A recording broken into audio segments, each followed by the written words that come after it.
శ్రీ పద్మమహాపురాణంలో ఉత్తరఖండంలో 227వ అధ్యాయంలో ఉమామహేశ్వర సంవాదంలో పార్వతీదేవికి శివుడు ఈ పుణ్యనామములను చెప్పాడు.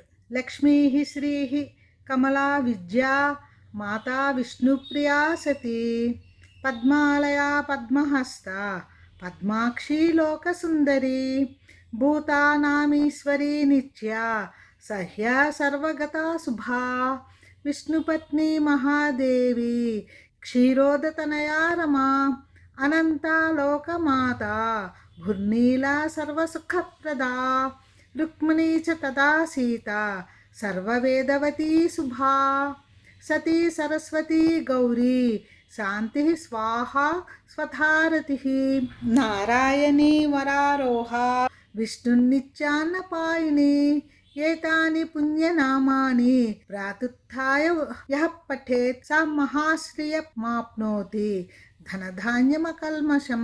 ఈ నామాలను ఎవరైతే ఉదయమే పఠిస్తారో వారికి ధనధాన్యాలు సిద్ధిస్తాయి.